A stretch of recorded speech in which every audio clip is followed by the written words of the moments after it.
love how we're convincing you down just like out of your food waste pedestal. You're like, oh, maybe I am a bit of a... I just want to save you money. I just want to save your bank.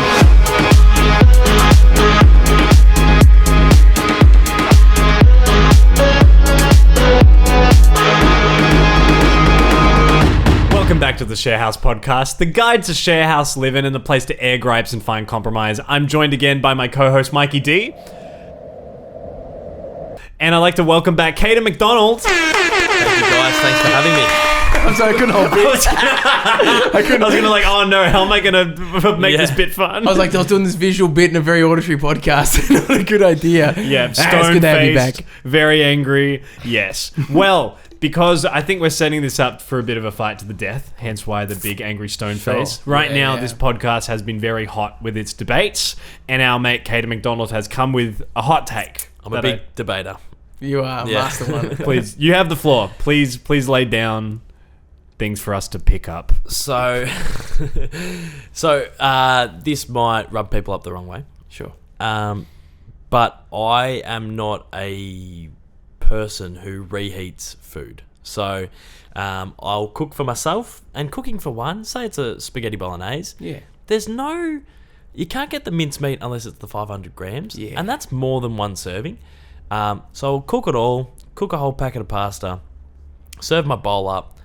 I'll usually serve a second bowl, and I say, I'll have that for lunch tomorrow or dinner. It'll sit in my fridge for a couple of days, and I'll throw it out. So now I'm sort of at a point where I cut the middleman out, and I throw out half a pot of good, ready to go pasta, just because when you reheat pasta, it's garbage. And I'm I know how wasteful that is, and I apologise, even though it's full of lies. It's a taste bud thing, and I get that. Can I? May I? Yeah, I'm asking for the floor. There is space in the air which implies the floor is yours. Thank you. Thank you so much. You're welcome. Firstly, I feel for you. There is an empathy within my heart. There's anger. Sure, it's half and half at the moment. Yeah. But the empathy lies in, that means he cooks every single night a new meal. That's exhausting. That must be an exhausting ordeal. Am I correct in saying so? You're incorrect. You love cooking? No. Thanks, mate. If you can sporadically dot point the nights where Uber Eats comes in handy. No. There's one night you're cooking and one night you're paying overs for Uber Eats. So what is the typical week for Kate McDonald, AFL YouTuber? Great call. What is the cooking to Uber Eats ratio? Out of 7, yeah. So it would be 3 cooking, 4 Uber Eats. Wow. You got that Uber membership too? You invested in the company? It came up and said, you've saved $60 with Uber membership. And I said, I've never signed up for this. So I unsigned up, but they had me on that membership for a couple of months there. Whoa. Maybe it's like a trial thing you clicked on. Maybe I just broke the threshold of too many Uber Eats that they're like, well, you might as well. We're just going to sign you. It's like a casino when they usher the big balls out the back. You get to play on the $10,000 table. That's you. They've ushered you into that. I've unlocked the cool restaurants. Oh my God. Maybe you were drunk one day and you were just like, yeah, I'll take the good deal. That's good deal. Highly likely. The other day I was sick as a dog sitting on that couch over there, and I couldn't stomach cooking something for myself. And we have a Guzman Gomez within the bubble of whether they'll deliver. Yeah. And I thought, okay, I could go a Cali burrito too. That'd make me really happy. I'm not feeling well. Chippies within a wrap. What an idea. So Talk to me. I log in to the app. You don't log in. That sounds so cheery, actually. You press it. Just to jump in, you know what's such a thrill? When you allow yourself to pull the Uber Eats trigger, because there's so much guilt, there's so much frustration. It's not necessarily healthy. It's not necessarily fresh. Like sometimes, even though I do pay the fee that means it comes straight to your house. You don't. Well, I don't like grilled chips to be soggy, so just sue me. You got the priority line lined up. Yeah, I go the priority. It's almost too good not it's to like do $4 it. extra. But just as I jump in, the best feeling is when you do go, we're doing this, and you allow yourself. Well, so you must be living on a freaking euphoria because you do that 4 days a week. I love my life. I do admit, just in those special moments where you're like, there is no reason for me to not get takeout tonight, and it will feel great, and I won't regret it. That is one of like the top 10 feelings of living in this modern world. Yeah, I wanted to pull the trigger on that moment. I was excited about it, and then I look at the Cali burrito, $18 for a singular burrito. That's before delivery. Yeah, that's sort of bargain basement price when I go on. $18 plus. Okay, I think grilled burger and chips is like 28. Yeah, grilled's in the delivery. bin, bro. I've gone to Schnitz now. Like, grilled's in the bin. And it's not that far from my house, but because I have to go down into the car stacker, which takes 5 or 6 minutes, I just pay the extra $12 to get it. Well, I mean, if you've got car stacker money, then it's a whole different gambit, isn't it? Yeah, that's a terrifying ordeal. The hemorrhaging of money. Yeah, okay. And then, let's talk about the other side of this then. Yeah. If we don't pull the trigger on Uber Eats, we're cooking for one. Cooking for one. Nightmare. I know that feeling. It's a nightmare. I started meal prepping, but that's your worst nightmare. So you can meal prep a curry. You can meal prep like a stir fry, I think. So you'll reheat those? I can reheat those if it's juicy enough, and I think the rice absorbs it quite well. That there's no problem. Yeah. But it's pasta from my point of view that just struggles to get up the second day. Like, it's just not the same. And it's like, I could be eating this dry, tasteless, second-rate pasta, or I could get, I don't know, some Mediterranean from Uber Eats for $40. So it's like I'm either wasting food or wasting money, and that's the hell cycle that I live in. No, okay, I get where you're coming from, because I'm starting to think you don't have culinary technique. Because if your pasta comes dry the next day, there's problems here. Can I gift and impart onto you some culinary techniques that might save your day? I need some tips and tricks for sure. As an Italian, welcome back to Mikey D's cooking tips and tricks for your pasta bolognese. I hope the background theme is. Thanks, man. So, number one, how do you reheat? That's my question with your pasta. What do you do? We never had a microwave growing up, but I recently got one. So I'm a big 40 seconds in, take it out, stir. 40 seconds in, take it out, stir. 40 seconds in, take it out, stir. Yeah. But without doubt, it's dry. Like, it's almost it almost turns into mince and pasta. When I have a bolognese, I like it to almost be like so saucy and creamy that it's like it's almost soup. Like, that's how much I love like the sauce. So on day 2, it turns out to be like real mincy and pasta. It's almost like nachos when you have like real meaty nachos, where it's just like, that's how you want bolognese and spaghetti. You don't want spaghetti and bolognese. You want the ratio to be different. Exactly right. I understand and empathise with that.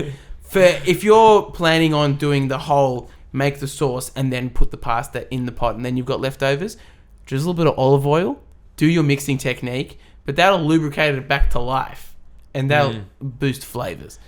But the superior life hack is because I eat pasta when I meal prep. I can do it 5 days a week. Not bat an eye. I'm a happy man. I'm on day 5 right now. It's the best. I can see that. Of the one cook? The one cook. When does it start to get a bit hairy? Like, when is it By day 5. Yeah. But if you, let's say you meal prep in stages like 3-day gambits, right? And then by day 4 you cook something else and you've got the rest of the week done. What I do is I cook the pasta sauce in bulk and then I put that in a container. Separate. Yeah, because pasta only takes 11 minutes to cook. Yeah, fresh pasta, separate mince. And it keeps it saucy. That is really good. And you're still cooking every day of the week, right?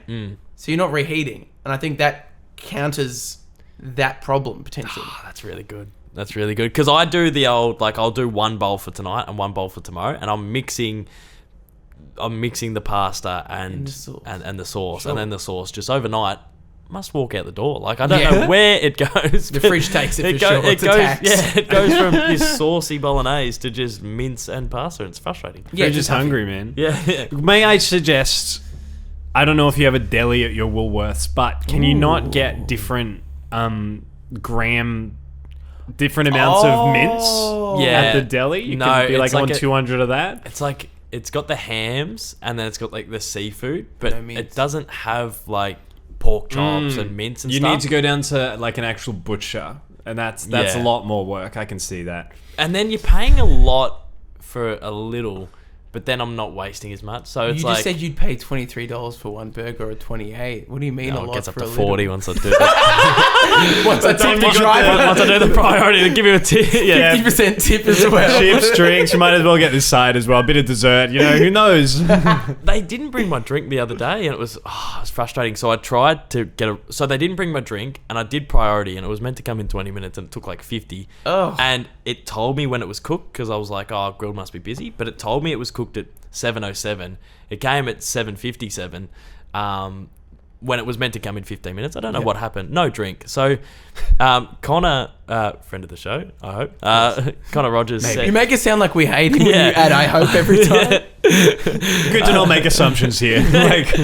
So, Connor was saying back in the day, and maybe it wasn't Connor because this is illegal, but he was saying that... We don't have to give him credit. When Uber Eats first came in, people that he knew, not him, would Uber Eats lunch at school and then say that their item didn't come and then just get it reimbursed. And as like a 17-year-old who doesn't have that much money, you can get like Macca's and then say, oh, my Macca's didn't come. And when Uber was first starting, they'd just refund you. Yes. So he was saying, oh, if your food's come cold and there's no drink and it came an hour when it was meant to come in 25 minutes, he's like, you can refund them.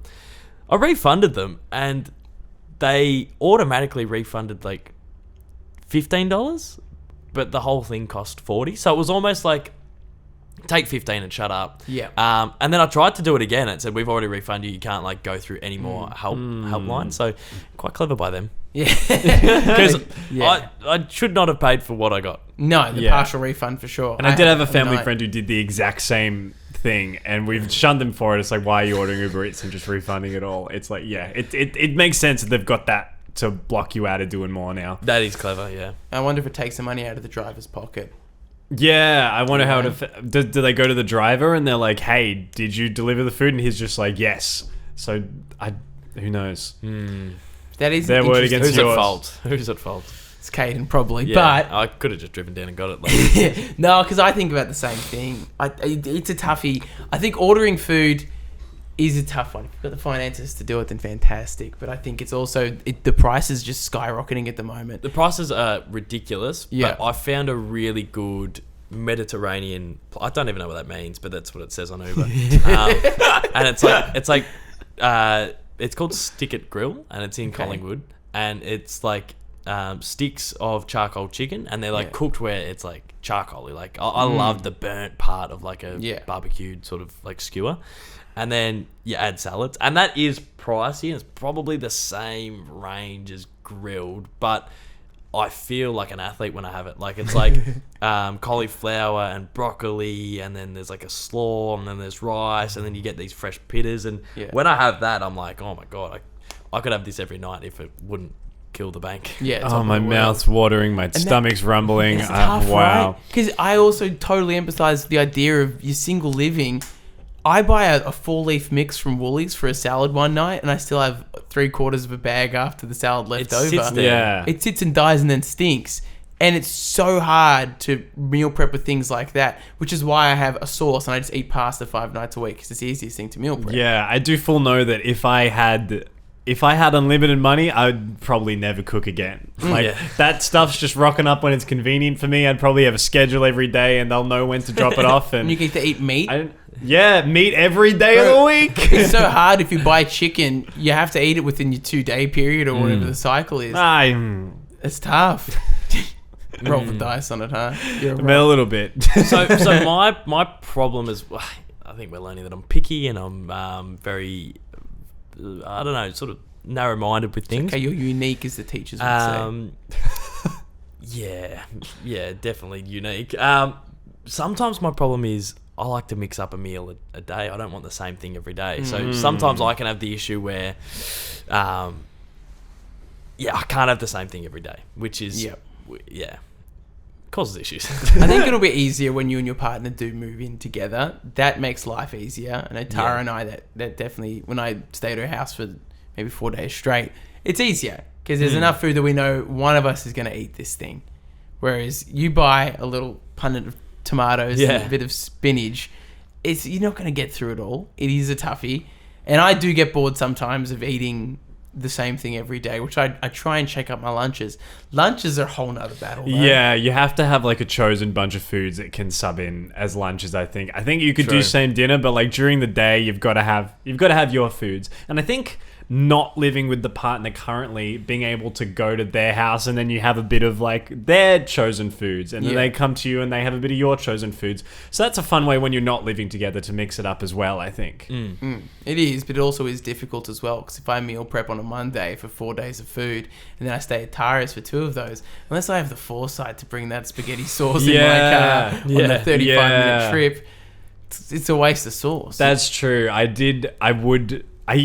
went through this whole period of not meal prepping, but I found just because I was just out enough that I didn't feel I needed to anyway, and sometimes just got a bit of takeout. But yeah, no, it is tough. You know what's the best? It's the care package from the parent. Oh man! When I get a big care package from mum, and I can make sausage rolls or her lasagnas, or sometimes she does homemade spag, so it's I've got the right portions in that case.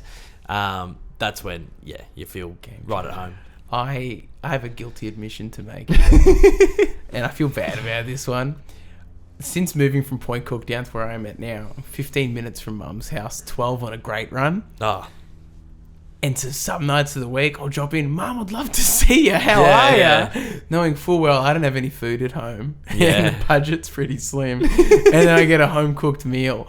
And it's the greatest thing, but I feel like I'm slowly declining from living out of home to just living closer to Mum. Yes. No, there's nothing better. Every time I get horribly sick, I always let my family know, and then I may get that care package at the door. Yeah. It's very exciting. Yeah. Sausage rolls in a care package must be nice. Do you reheat those, though? How do you go about that? Yeah, reheat them. Yeah. So you're okay with reheating those? Well, I guess if you have 4 and 20 pies in your freezer, you're reheating the 4. Like pies are frozen. I hate if you ate them frozen. Pies are frozen. So yes, they're a good like backup meal to always have. You got to have some pies in the freezer always, just in case. And when it's like homemade, you can see the veg. You can taste like the carrot and whatever's in there. But when you have something that's store bought, it's very much like hot doggy. You can taste the acid reflux coming in about 20 minutes later. Yeah. So sausage rolls, lasagna. And I got some spag in the freezer at the moment. So I can almost do meal from mum, meal from myself, Uber Eats. So it's all, I could really push the Uber Eats to only 3 times. I love how we're convincing you down just like out of your food waste pedestal. You're like, maybe I am a bit of a... I just want to save you money. I just want to save your bank. Yeah. And I do feel guilty about wasting food as well. Like I don't like doing it, but yeah, that juggling act of cooking for one is something that you really got to plan for. 100%. Also, I feel you on the wasting food front. I don't want to eat broccoli or beans, and if someone serves me something with those 2 ingredients in them, I'll pile them to the side. Yeah, and I'm happy to throw them out, knowing full well the implications. Just a couple of the best foods in the world, you're just throwing out to the side. That's all right. I can't stomach them. And I feel the same with you. We bought sour cream last night for tacos. I'm not going to have that sour cream. Yeah, and sour cream sits there for 2 weeks or 3 weeks, and you go, I want tacos again, and you need to buy a new one. Have to. And it's like, so... It's a communal meal dish. I can save my, my moral compass and leave it in there for the 3 weeks and throw it out. Yeah. Or I can feel like an absolute dog and just throw it out right now. But regardless, we're throwing it out. Time, you heartless wench. You've got the best of me again. I'll get you next time. Either way, we've got to go to Woolies after this episode. I am so hungry. I am talking a bit starved about this. So I think compromise-wise, I think we're at that time of the episode. Correct me if I'm wrong. Yeah, but let's talk it out. I really love that separating your spag and like the mince and the spaghetti. I think that's a game changer, and I think next time I do put stuff in the fridge, I'll keep them separate. Nice. Yeah, just keep noodles on deck at all times. I always have maybe 3 boxes of Barilla ready to go, and never steer me astray. No, that's a good call. Hey, put it there.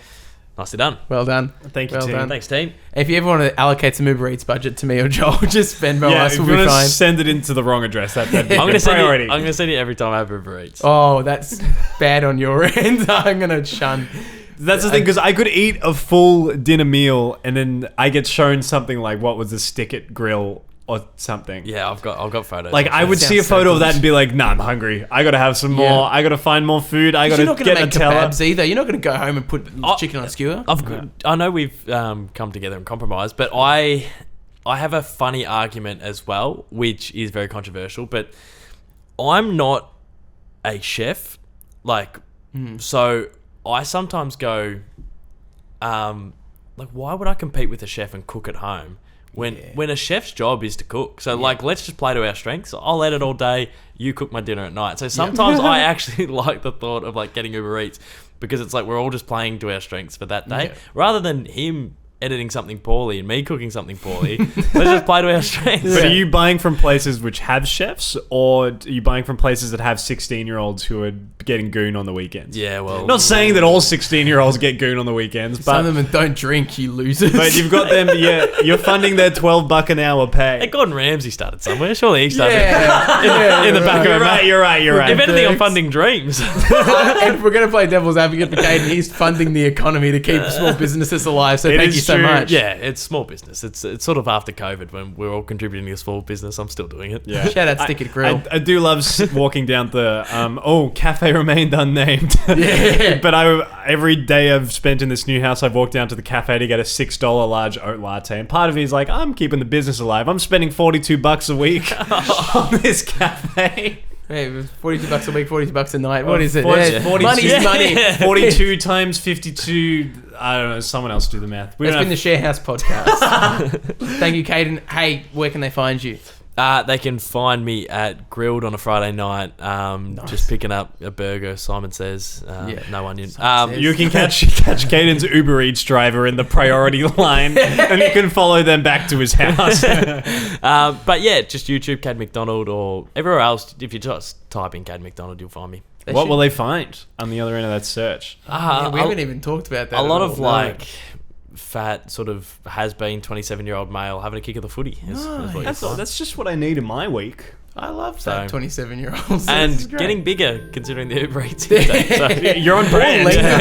Sounds like you're getting leaner with the Stick It Grill. You sound like an You athlete. could write that off on tax as a business expense. Yeah, if your exactly. brand is Fat Man, let's go. exactly right. You can message us at sharehousepod@gmail.com. Message us your gripes. We'd love to hear from them. We'd love to fight for you. Sharehouse Pod across all social platforms. Instagram, TikTok, YouTube. You hit us up. We'll talk about your thing. Until then, tell someone you love them today. Bye. See ya.